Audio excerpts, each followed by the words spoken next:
Hey, Shalom, Israel. Yahweh Bashim Yahushua Barakatham, Yahweh Shemal Thumb Bashim Yahushua, Priest and Officer Howard Mar ISUPK, under Commander General Yohana. And since 1969, we've been pushing the truth in this world. The so-called blacks, Hispanics, and North American Indians are the chosen people of God, the 12 tribes of the nation of Israel. Again, we are the ISUPK, the Israelite School of Universal Practical Knowledge, started out of 1 West, 125th Street, Harlem, New York, under Commander General Yohana. And again, ISUPK, Kentucky, Maine. And tonight is our Monday night history class. Now, before we get into it, I want to invite every so-called Black, Hispanic, and North American Indian to tune into our weekly content. Of course, Monday night, you got a history class every Monday. Tuesday night, Brotherhood class taught by Officer of 1,000, I'm a Wonga Bar. Wednesday, Law class taught by Officer of 1,000, Asiapium. And Wednesday night is our podcast. All right, Kentucky podcast, Cry Out, Spare Not podcast, hosted by officers of 1,000, Amawanga Bar and Isiapium. And come here, these two powerful priests of the Lord give the biblical breakdown and the biblical solution to all of the viral videos going across the internet. All right, so Monday night history class, Tuesday Brotherhood, Wednesday law class, Wednesday podcast. Now tonight, we finna get into tonight. ISUPK Kentucky under Commander General Yohana. The topic of tonight's class is American Indian enslavement and reclassification. All right, American Indian enslavement and reclassification. All right, so as usual, we got the chat going. All right, any questions, type them in the chat. We finna go ahead and get it on. All right, ISUPK Kentucky under Commander General Yohana Monday night history class. All right, tonight, American Indian enslavement and reclassification. We finna get into these books tonight. We finna get into these sources tonight. All right, so the first thing first is definition. All right, definitions matter, words matter. All right, American Indian, because I don't want y'all to lose sight of what American Indian means. All right, there's this thing called U.S. exceptionalism. All right, and because of U.S. exceptionalism, when you hear the name America, you just think the United States. When you hear the term Indian, you just think Cherokee or Menominee, right? But the definition of American Indian is a person having origins in any of the original peoples of North and South America, including Central America. So when I talk about American Indian, I'm not just talking about the Cherokee or the Chickasaw, right, or the Paiute. I'm also talking about the Aztec, Maya, Inca, etc. All right, so when I use the term American Indian, I'm talking about all of the original people of North, Central, and South America, excluding the Native Hawaiians and the Native Alaskans. All right, let's walk. I'm talking about the indigenous people of the Americas, like the people on this image right here. All right, 1511, the Portuguese ship with 2 Negroes and 1 non-Negro slave aboard carried some 35 American slaves from Brazil to Portugal. So tonight we're finna talk about the transatlantic slave trade going the other direction. Because we only hear about the transatlantic slave trade going one way. But tonight we finna hear about the transatlantic slave trade that's not taught in schools and the transatlantic slave trade sent the other way. All right, 1511, a Portuguese ship with 2 Negroes, 1 non-Negro slave aboard carried some 35 American slaves from Brazil to Portugal. Now, when it's talking about Americans, again, it's talking about the indigenous people of North, Central, and South America. That's why I started the class with the definition. Again, because words matter, definitions matter. And when it's talking about American, it's talking about the indigenous people of North, Central, and South America. All right, so American slaves from Brazil to Portugal. Another ship the following year was described as having the deck loaded with young men and women. From then on, there are frequent reports of Americans being taken to Portugal, some for showing to the king and some for ordinary servitude. 1538, 3 Portuguese ships reached Bordequim with 45 Portuguese and 140 American slaves, and a few free Americans, with Portuguese captain later proposed to ship Brazilian slaves to Haiti, and initially 6 or 7 were sent. So not only do we have indigenous people being sent to Europe, we have indigenous people being shipped all over the place in the Americas. All right, we just read about Brazilian slaves being sent to Haiti. And this is commonplace. This was commonplace during the slave trade. It was commonplace for a slave to be sent from Florida to the Caribbean, or a slave to be sent from South America to the Caribbean. All right. All right. Within Brazil, the enslavement of Americans proceeded very rapidly, primarily for use in the sugarcane and cotton industries. Letters between 1535 and 1550 documented this process. As in 1545, when Pedro de Goiás wrote to the king that the fields and sugar refineries in Sao Tome, there were enough slaves. Now we're talking about Sao Tome, that's in West Africa. All right, that's one of the islands off of West Africa. Now we're talking about slaves from the Americas being sent to Africa. And we're going to talk about this in a little while. All right, the population of St. Vincent, 1548, included 600 free persons and more than 3,000 American slaves, according to a letter of Luis de Goiás. All right, source Africans and Native Americans. Again, we finna get into these books tonight. All right, so bear with me. We finna get into these books tonight. Let's walk. All right, the royal audience wished by this means to acquire correct information concerning the war with the natives. In case hostilities were decided, the commissioners were to sign a report to that effect, which was to be forwarded to the sovereign, who would then give orders to pursue Indians as rebels. It would have been impossible to edit a measure more favorable to the slave dealers, for the result would infallibly be war. No regular war declaration, however, was required to hunt down the Indians. Now, again, we're talking about Spanish and Portuguese enslavers. All right, this revenge of populations suffering from pillage, devastation, and the reduction to slavery of parents and children was but just logical. In consequence of an act of piracy committed by the Carib Indians on the coast of Margarita in 1535, the king again decreed that the Carib should be reduced to bondage. They were to be considered as slaves. And when it's talking about the king, it's talking about the king of the Spanish Empire. And we're going to get to who that king was in just a minute. You might be surprised to find out who the king of the Spanish Empire was in 1535. Let's walk. But again, 1535, the king decreed that the Carib Indians should be reduced to bondage. They were to be considered as slaves. The Italian sailor Benzoni thus speaks of this horrible traffic. During our stay, Captain Pedro de Calais arrived with more than 400 slaves he had collected. All these unfortunate beings were almost fainting, either from want of nourishment, excessive labor and fatigue, or from anguish entailed by separation from country, parents, and children. Hardly had the Indian pearl fishermen issued from the water with a supply of oysters when their masters forced them to dive again without allowing them time to recruit their strength and draw breath. If through sheer necessity the Indian remained above water a few minutes, the master's whip obliged him to dive again. Nearly all the slaves died in a short time. This was the cruelty. Well, some of the cruelty of Spanish and Portuguese enslavers in the so-called New World. All right, at night, these poor creatures were confined in stocks and loaded with chains so as to preclude any possibility of escape. At dawn, their jury round of work began again. Many disappeared, devoured by sharks. Others would faint away or vomit blood. Most of them died of hunger, cruel treatment, and despair.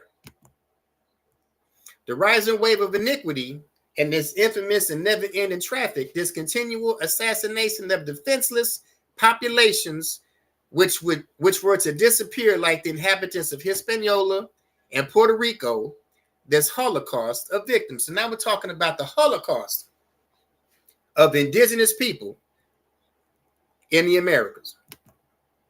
All right, a Holocaust of indigenous people in the Americas. Again, we were only taught in school through our educational system that the transatlantic slave trade only happened in one direction.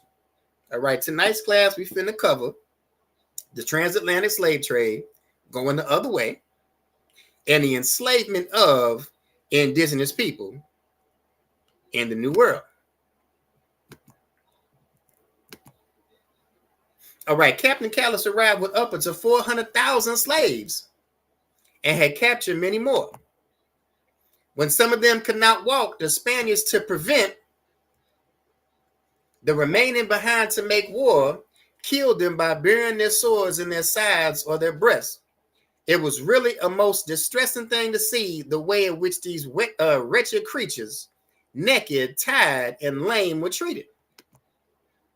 Exhausted with hunger, sick and despairing, the unfortunate mothers with 2 and 3 children on their shoulders are clinging around their necks, overwhelmed with tears and grief, all tied with cords or with iron chains around their necks, or their arms or their hands. Nor was there a girl but had been violated by these predators. The slaves are all marked in the face and on the arm by a hot iron with the mark of C. Now that C they were branding them with stood for Christian. All right, that C they were being branded with stood for Christian. All right. Then the governors and captains do as they like with them. Some are given to the soldiers so that the Spaniards afterwards sell them or gamble them away amongst each other.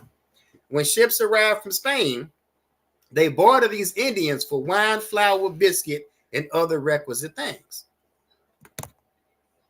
Finally, out of the 2 million of original inhabitants of Hispaniola, through the number of suicides and other deaths occasioned by the oppressive labor and cruelties imposed by the Spaniards, there are not 150 now to be found.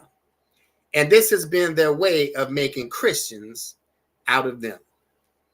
So, if you ever wonder how the indigenous people of the Americas became Christian or became Catholic, right, this is how it was done. This is how it was done. What befell these poor islanders has happened also to all the others around Cuba, Jamaica, Puerto Rico, and other places. And although the most infinite number of the inhabitants of the mainland have been brought to these islands as slaves, they have nearly all since died. So again, not only do we have indigenous people being sent to Europe, not only do we have indigenous people being sent to Africa, we have indigenous people being sent all across the Americas. All right, from the mainland to the islands, from the islands to the mainland. Just like the indigenous people of Guyana in South America. All right, the massacre of Cajamarca was the ambush and seizure of the Inca ruler by Spanish forces led by Conquistador Francisco Pizarro, November 16, 1532. The Spanish killed thousands of unarmed citizens. This was the opening stage for the conquest of the Inca. It says the Spanish killed thousands of unarmed citizens. How is that any different? How is that any different than today when police kill unarmed black men? All right, this is no different than today when the police murder unarmed black men in the street on camera. All right, this is the opening stage for the conquest of the Inca. Now I said earlier, you might be surprised who was in charge of the Spanish Empire. We finna get into it. Charles V. All right, Charles V, Holy Roman Emperor, 1519 to 1556, King of Spain, 1516 to 1556, who inherited the Spanish and Habsburg Empire, extending across Europe, from Spain and the Netherlands to Austria, and the Kingdom of Naples, and reaching overseas to Spanish America. So while all of this was going on in the Americas, when this rape, robbery, and murder, and enslavement, and genocide, and a Holocaust was going on in the Americas, Charles V was the supreme sovereign over Spanish America. Here he is.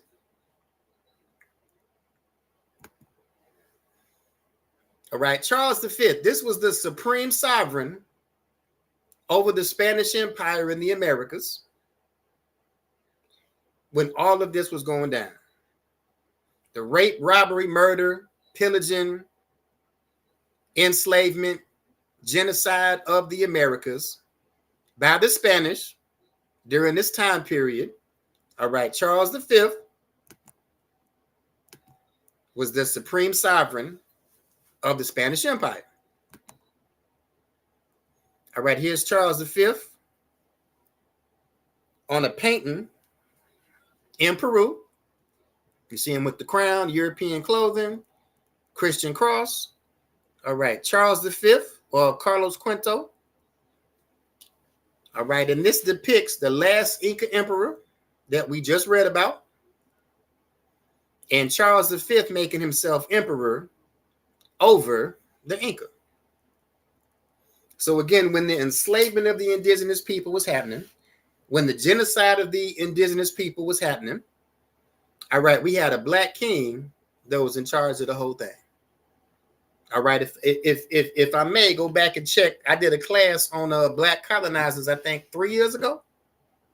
I did a class on black colonizers 3 years back. You can go ahead and check it out, ISUPK, Kentucky. All right.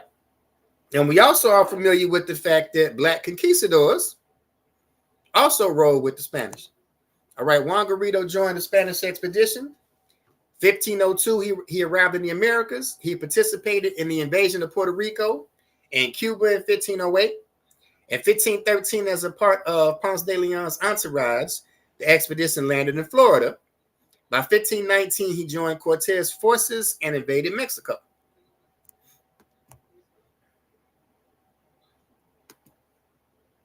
All right, now Charles V had a son named Philip II.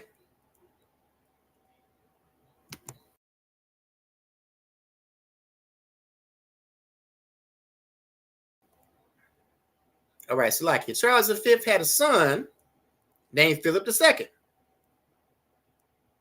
And then he would take over the empire after his father died. All right, he was king of Spain from 1556, king of Portugal from 1580, and king of Sicily from 1554 until his death in 1598. The son of Charles V, Philip inherited his father's Spanish empire in 1556. He continued his father's Spanish conquest of the Incas. This was Spain's golden era. All right, so we're talking about Black European royalty, Black European elites, and what they had to do with the enslavement of the indigenous people of the Americas. Again, go ahead, if I may, check out a class I did about 3 years ago on black colonizers. Let's walk.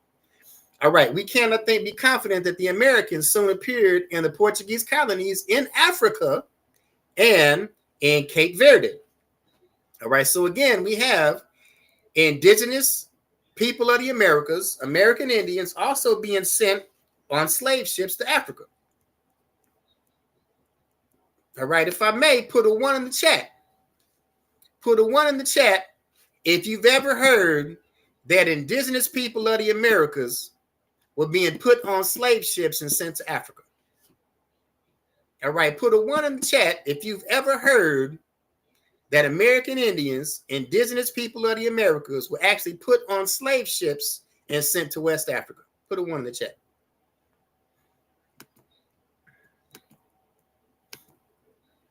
All right, the high death rates on Portuguese sailing vessels of the period would make necessary the replenishing of crews in Brazil, and at a somewhat later date, the use of the Brazilian natives in the African trade in various capacities.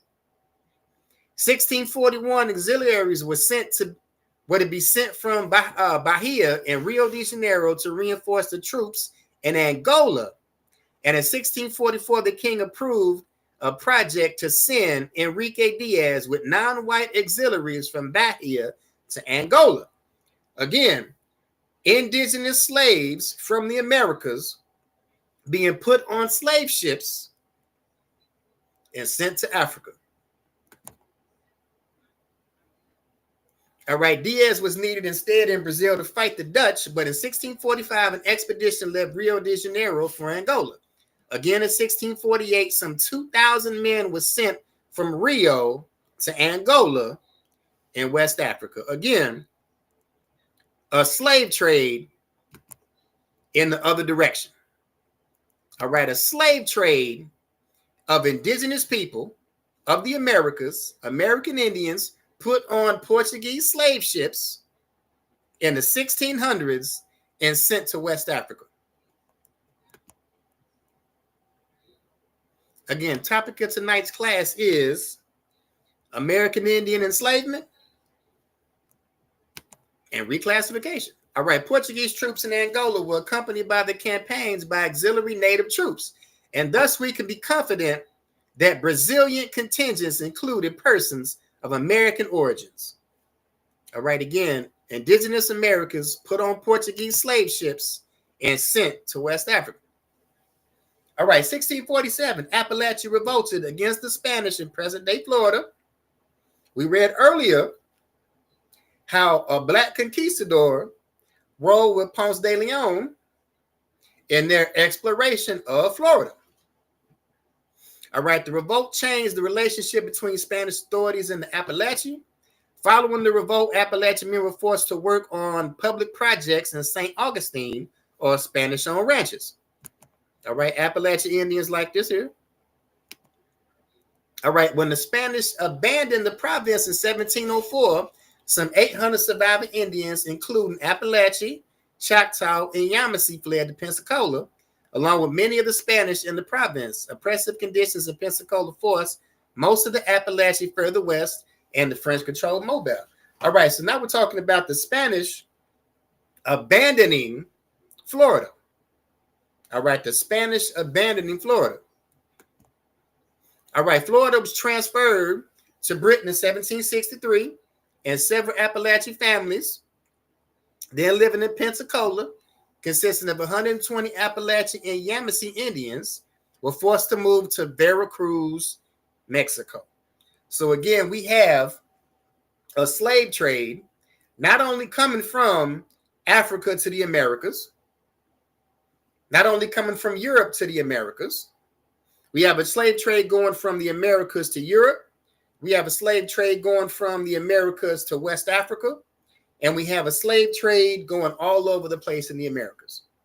All right, Appalachian and Yamasee Indians were being sent out of Florida into Mexico. All right, 87 Indians living in St. Augustine, some of whom may have been descendants of Appalachians, were actually taken to Cuba.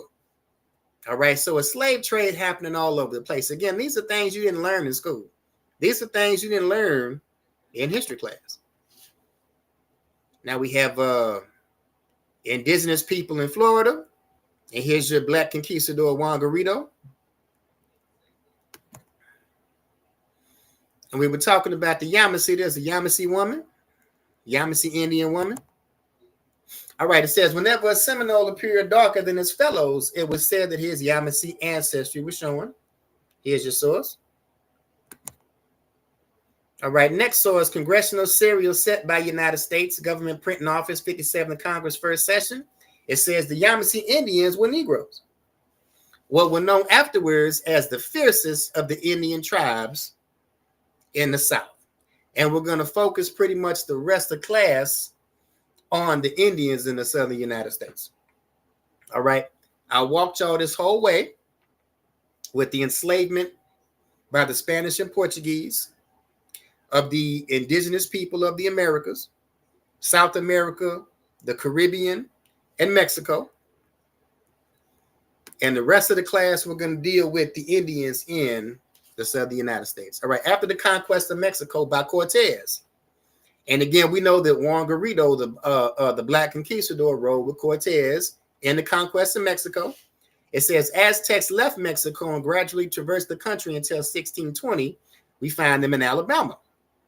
So now we have Aztecs leaving Mexico during the conquest, during the Spanish conquest, and we have groups of Aztecs leaving and migrating to Alabama. All right, thus the great Aztec Muskogee tribe of the Mexican Empire, vanquished by Cortez, became 100 years later the Creek Confederacy, from which branched the Seminole. All right, the Choctaw and Chickasaw were once part of one tribe before their migration from some distant country to the west to the ancient domain east of the Mississippi River, claims from a Mexican origin. So now we have other groups of Indians coming out of Mexico during the conquest. All right, Indians that didn't end up enslaved. All right, escaping slavery, escaping colonization, and these Indians migrate north into the southern United States. All right, James Adair. All right, James Adair was a Sephardic Jew, and he was one of the people that said the indigenous people of the Americas were Israelites. Sidebar. And as American Indian says, the Choctaw and Chickasaw descended from one people called the Chickamauga, who were among the first inhabitants of Mexico. All right, here's your source. Again, we're talking about indigenous people escaping slavery out of Mexico, all right, escaping Spanish enslavement and migrating into the southern United States. All right, the word Geechee was used to describe the language of the coast of Georgia, particularly those that live near the Ogeechee River. All right, Ogeechee may derive from a Muskogee term meaning river of the Uchis, referring to the Uchi people. Now, we just read about the Muskogee coming out of Mexico originally, again, escaping colonization, escaping the conquest of Mexico, escaping Cortez and his Black Conquistador sidekick, Juan Garrido. All right, 17th century Uchi Indians lived in Alabama, Georgia, and South Carolina near the Muskogee. All right, we're all talking about the same group of people. All right, the Stono Rebellion was a slave revolt, September 9th, 1739, in the colony of South Carolina. It was the largest slave rebellion in the colonial era. All right, here's an image of this slave rebellion. Again, it was the largest slave rebellion in colonial history. All right, the Stono Indians, referred to an American Indian tribe that historically inhabited the area around the Stono River, South Carolina. All right, the battle they strategized the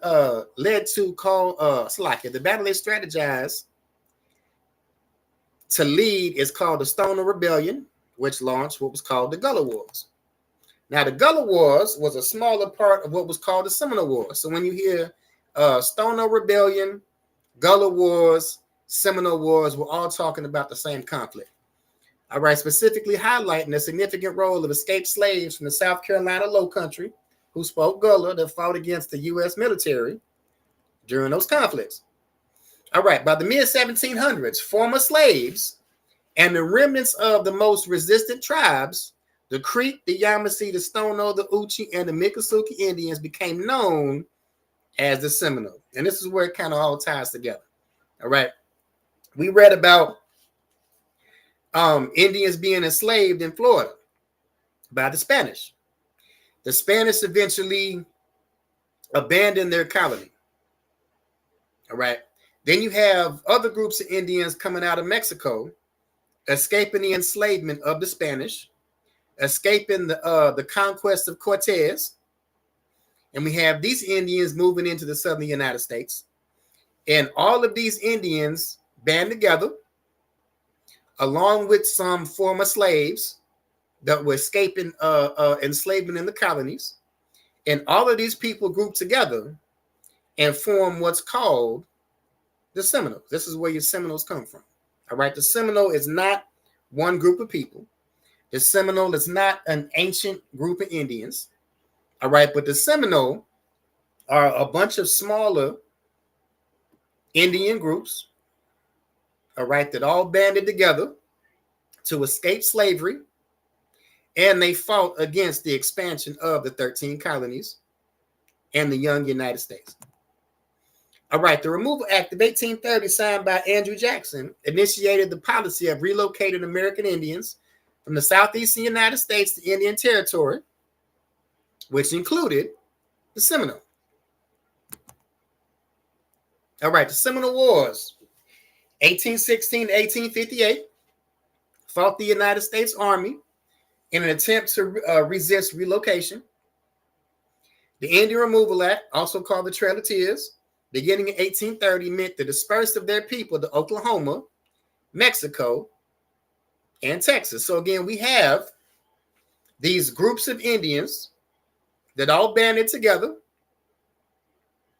that were escaping slavery from the Spanish, that were escaping from the conquest of Mexico by Cortez. All right, they banded together with other Indians in Spanish Florida after the Spanish abandoned Florida. All right, also included escaped slaves out of the colonies in the United States. And all of these people banded together, fought what was called the Gullah Wars, fought what was called the Seminole Wars against the expansion of the United States. All right, 1830, these groups of people were being removed into Oklahoma, Mexico, and Texas. All right, 1830, Mexico banned the introduction of enslaved people into Texas. All right, as we all know, Texas at one time was a part of Mexico. And Mexico banned enslaved people into Texas in 1830. All right, in the 4 decades before the Civil War, an estimated several thousand enslaved people escaped from the United States into Mexico. All right, Texas was the last frontier of chattel slavery in the United States. The reason being is because Texas was a part of Mexico for such a long time. All right, Texas doesn't become a state in the United States until 1845. And it wasn't until after the Compromise of 1850 that you have slavery as an institution being introduced into the state of Texas. All right, it wasn't until 1850 and the Compromise of 1850 that slavery as an institution was introduced into the United States, into these territories that were recently acquired by Mexico, Texas being one of them. So by this time, groups of Seminoles and Creeks led by John Horse and Wildcat left Oklahoma and traveled to Mexico, where they can live without fear of re-enslavement under the Fugitive Slave Law. And here's an image of Chief Wildcat of the Seminole in Florida. All right, here's an image of Chief Wildcat, Seminole Chief in Florida, that decided to take his people out of Oklahoma, off the reservation, because they feared re-enslavement under the Fugitive Slave Law in the United States. So these people left and went down into Mexico, where slavery didn't exist.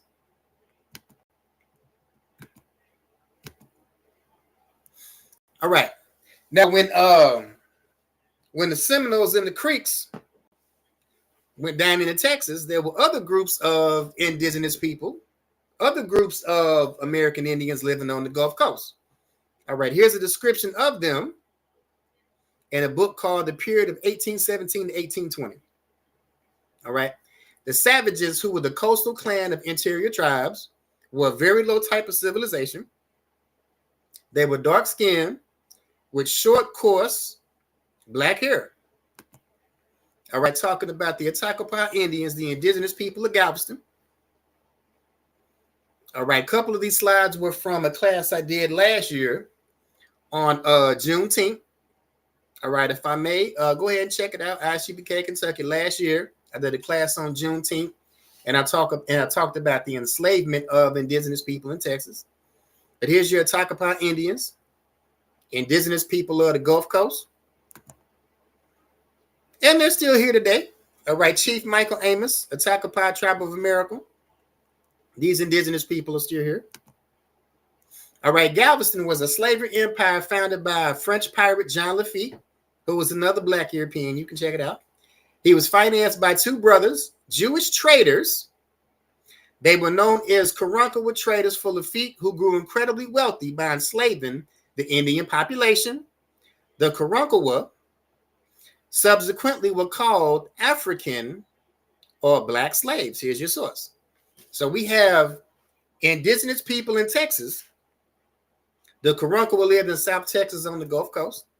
We're talking about indigenous people, American Indians, being reclassified as Black or African. All right, and this is the origin of where Juneteenth comes from. All right, this is the origin of Juneteenth. And you don't have Juneteenth without a man named Al Edwards, who also has American Indian lineage. All right, Al Edwards, 13-term elected member of Texas House of Representatives, serving in that capacity from 1978 until 2007. 1979, he authored and sponsored the House Bill 1016, making Juneteenth a state paid holiday in Texas. This was decades before it was integrated by Joe Biden and turned Juneteenth into the disgusting thing it is today.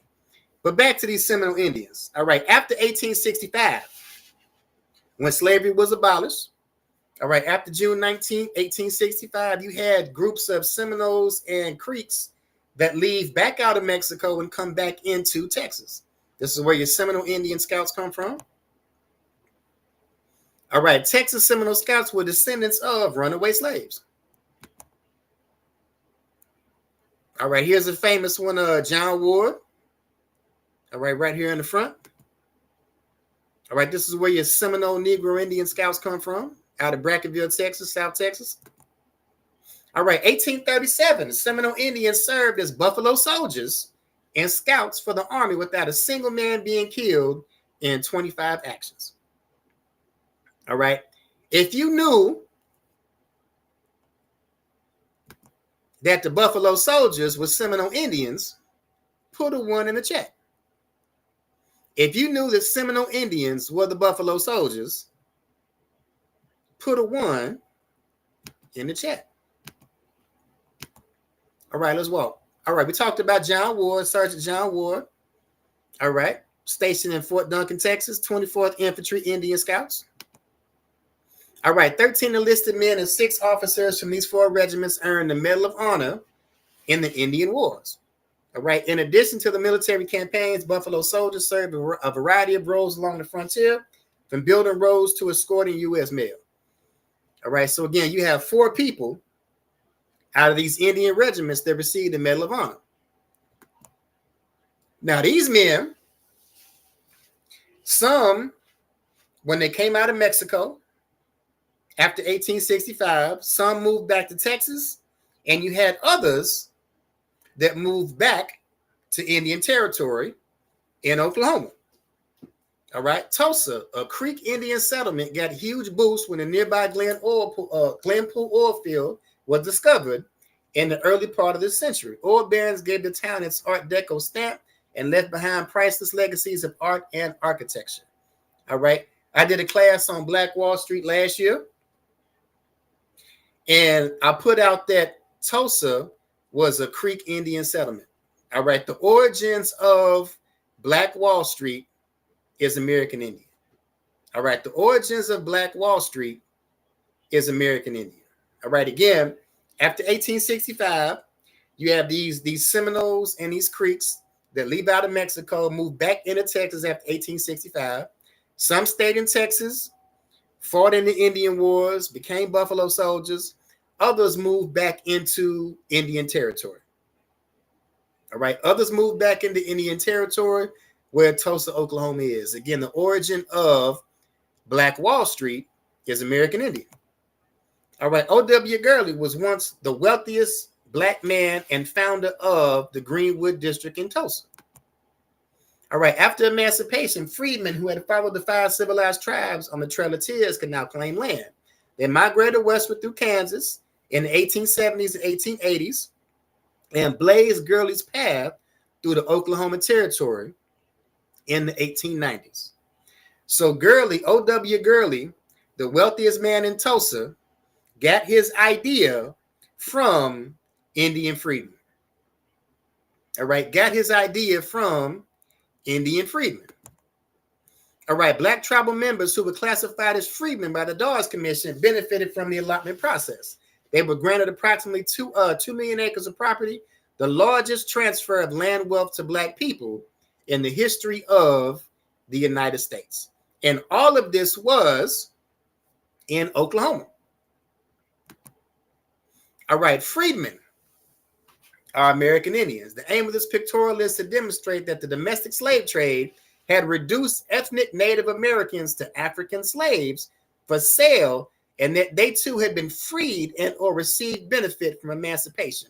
By this effect upon the Indian nations to abolish slavery, by the subsequent 1866 treaties, and allowed tribal people from Texas and Oklahoma to rejoin family groups. All right, so it was the Dawes Commission that labeled people freedmen. All right, whether these people are actually descendants of slaves or not. All right, darker skinned American Indians were labeled freedmen. All right, and even today you have freedmen fighting to be a part of these so-called Native American tribes today. But you have people like B.C. Franklin. People like B.C. Franklin, all right, Choctaw tribal member who later became a prominent Tulsa attorney, stands with associates outside his law office in Oklahoma in 1910. So again, you have, after 1865, you had Creek and Seminole Indians leave out of Mexico, move back into Texas. Some become Buffalo Soldiers, fought in the Indian Wars, became prominent people. Others moved back into Oklahoma, back into Indian Territory. And we just read that Tulsa was originally a Creek settlement. We have O.W. Gurley, all right, the wealthiest man in Black Wall Street, all right, was influenced by Creek freedmen. We read that freedmen, people that rode with the 5 civilized tribes during the Trail of Tears, how they acquired 2 million acres of land in Florida. And again, this is the origin of Black Wall Street. And now we're reading about a Black Indian here, B.C. Franklin, Choctaw member who became a prominent Tulsa attorney. And here's his law office in 1910. All right, source, Bureau of American Ethnology. It says a considerable proportion of the blood of the Southern Negro was unquestionably Indian.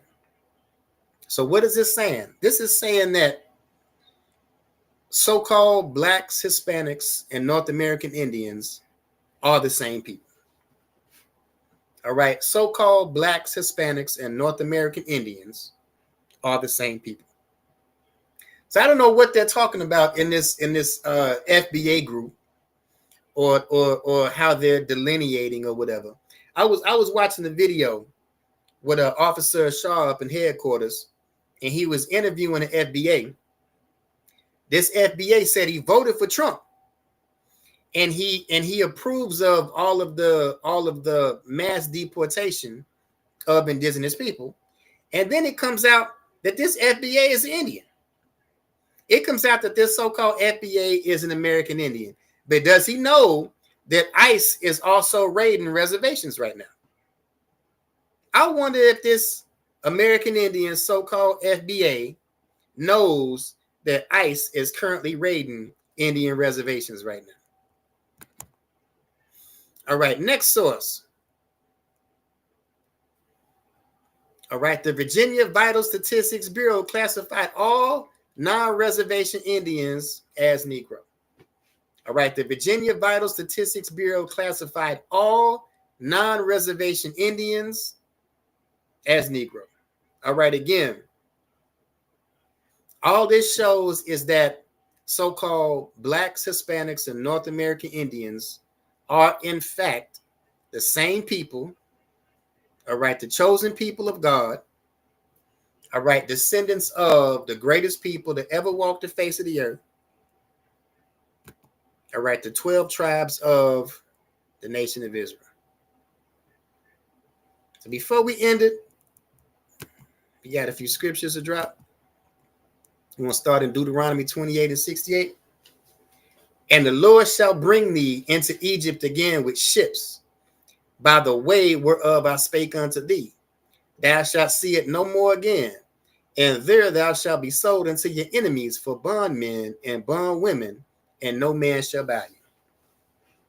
All right, it says the Lord shall bring thee into Egypt again. All right, Egypt is a Hebrew word matazarium, which just means bondage, because ancient Egypt is famous for bondage. Ancient Egypt is famous for the enslavement of the Lord's chosen people, just like the Americas are famous for the enslavement of the Lord's chosen people. And it says with ships. It says with ships. And we have been reading all through class how indigenous people of the Americas were put on Spanish and Portuguese slave ships, sent to Europe, sent to West Africa, and sent all over the Americas. We read about slaves from being taken out of Brazil and sent to Florida. Slaves being taken out of Florida and being sent to Cuba. All right. The Lord shall bring thee into Egypt again with ships. It says, and there you shall be sold to your enemies for bondmen and bondwomen, which is slave men and slave women, and no man shall buy you, meaning no man is going to redeem you out of the condition that you're in. All right, so-called freedmen that were once a part of these American Indian tribes that lost citizenship in the 1960s after the Reorganization Act.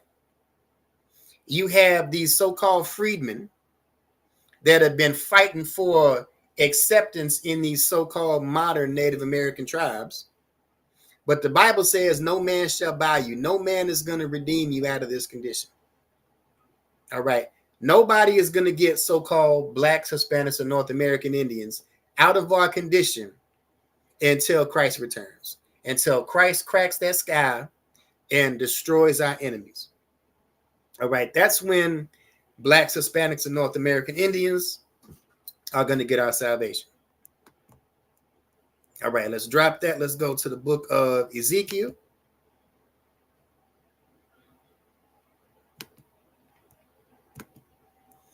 Book of Ezekiel, chapter 37, verse 19.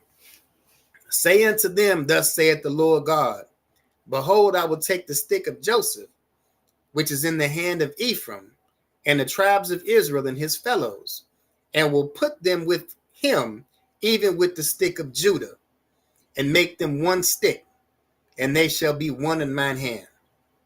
All right, so the Bible is saying, take the stick of Joseph, which is in the hand of Ephraim. Ephraim being the head tribe of the northern kingdom. All right, Ephraim today being the indigenous people of Puerto Rico. And the tribes of Israel, his fellows. All right, Ephraim, or the indigenous people of Puerto Rico today, is the head tribe of the indigenous people of the Americas. All right, your so-called Hispanics and American Indians. All right, even with the stick of Judah. All right, the Judah being the head tribe of the southern kingdom. All right, Judah, of course, being the people that were victims of the transatlantic slave trade being brought from the west coast of Africa to the Americas. All right, also including black people from Europe that were enslaved and brought to the Americas also. All right, and make them one stick, and they shall be one in mine hand. We read earlier, it said a considerable portion of the blood of a Southern Negro is unquestionably Indian. All right, showing that blacks, Hispanics, and North American Indians are in fact the same people. All right, we'll drop that, go to verse 21. and say unto them, thus saith the Lord God, behold, I will take the children of Israel from among the heathen, whither they be gone, and will gather them on every side and bring them into their own land. Now we know that ICE is on a mass deportation project right now under their president Donald Trump. And I've also been seeing videos of Black teachers. You have ICE agents coming to schools. ICE agents coming to schools, waiting for the parents to pick the children up so they could deport the parents. And you have Black women, you have Black teachers telling ICE that we ain't fucking with y'all. You have Black women, Black teachers telling ICE agents that you're not welcome here. All right, we're not cooperating with you. All right, and I want to shout out these Black women teachers right quick.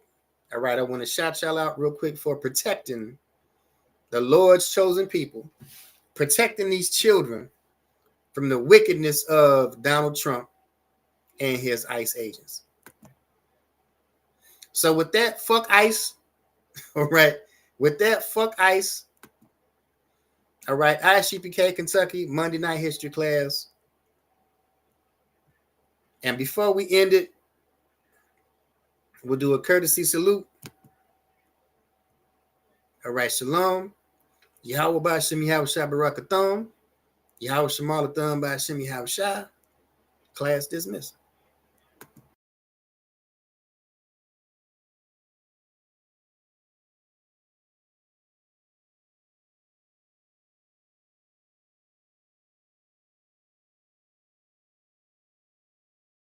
Backstage.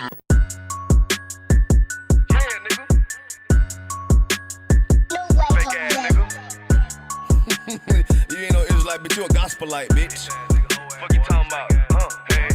If that nigga won't walk, bitch, we ready. It ain't hard to find us. Hawkeye keep that stick locked, loaded, boy, he'll fade you line up. Young nigga name is Slayer. What you think, boy? You be done to try. Soft cold shit, we bout it.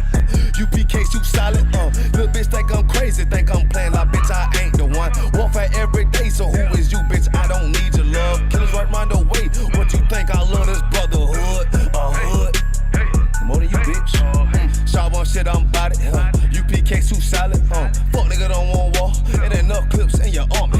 All the bitches wanna take my piece. All they hoes wanna take my piece. All they niggas wanna take my piece. No, I can't let a dog take it from me. I can't let a dog take it from me.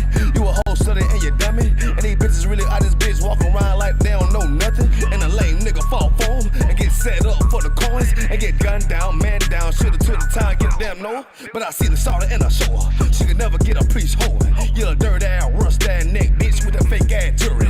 In Tennessee while I'm touring. It's a Tennessee, but she luring. And a sucker duck bitch ass boy, fuck nigga over that bit muggin'. I say, if that nigga won't walk, bitch, we ready. It ain't hard to find us. Hawkeye keep that stick locked, loaded, boy, he'll fade you line up. Young nigga name is Slayer. What you think, boy? You be done to try. Soft cold shit, we bout it. UPK soup solid.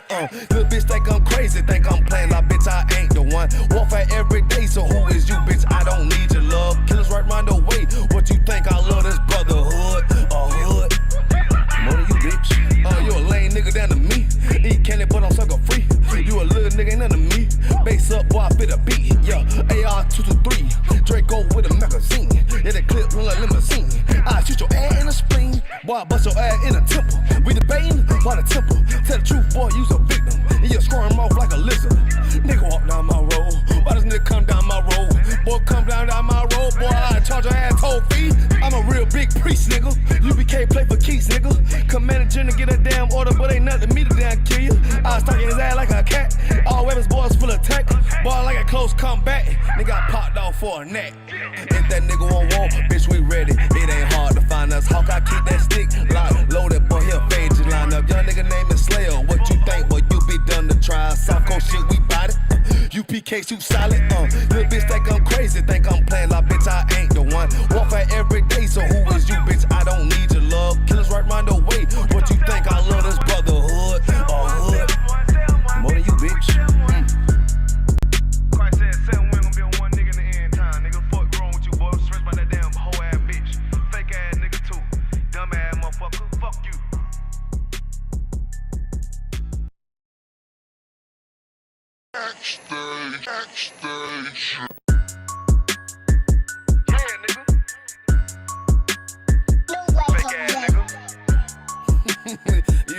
like, bitch, you a gospel light, bitch. Fuck you talking about? Hey, If that nigga want war, bitch, we ready. It ain't hard to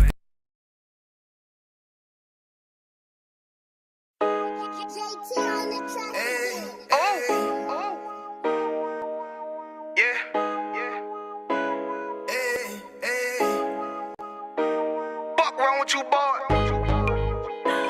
You know what time it is, nigga? Better watch how you step in. Yeah. But that was my niggas.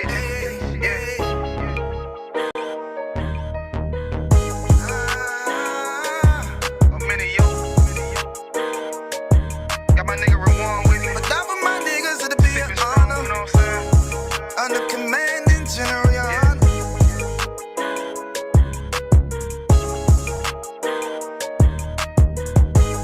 That for my niggas, it'll be an honor and a blessing. Look, hey, straight off the top, I love all of my niggas. That shit ain't gon' stop till we on top and we ballin', my nigga. We be fly as fuck, you know them bitches be stalking my niggas. That shit'll never change and it's the same with all my niggas. City to city, I should be at home. That's what my ribs say. But bitch, I'm grown, I'm in these streets and closed caption. Niggas know we bout that action. If a nigga play with me, then my Hakim gon' let him have it. Hey, think you the shit, this truth, this shit. Nigga play, I let that Ruger hit. Get on them tracks, they be like, who is this? Don't rule with it. Ain't got no manners, all them pussy niggas talking shit. Yeah, I know they can't stand us, but we UPK, Louisiana, bitch, that's what I'm rippin'. And my niggas solid number, real ones in my section. If you wanna get down, put your boots on, start stepping. Brotherhood is a weapon. Brotherhood is a weapon. Better watch how you steppin', cause brotherhood is a weapon. If I die for my niggas, it'll be an honor and a blessing. Better watch how you steppin', cause brotherhood is a weapon. Brotherhood is a weapon. Better watch how you steppin', cause brotherhood is a weapon. If I die for my niggas, it'll be an honor and a blessing. Better watch how you steppin', cause brotherhood I lay my life down right now for all my sisters and brothers, because I love them. I see them dapping and hug them. It's amazing to see how well we adapt from the struggle. Born again from a life of sin, trapped in the gutter. My mind frame was to kill my own kind. Feeling inferior, waking up ready to die. Run with them killers, so it's just a matter of time. For why take your life or let you take mine? That's when I realized the slaves killing slaves while the white man live to get old. We in them graves, and shit got me feeling played. I opened the Bible, went through them records, found out we was royalty, a nation to be respected. But in this world we rejected, we hated for our complexion. Still fighting to get accepted. We hear the truth and reject it, but love is getting corrected. And all my niggas correct me. The commandments, the foundation we erected. Brotherhood is a weapon. Brotherhood is a weapon. Better watch how you steppin', cause brotherhood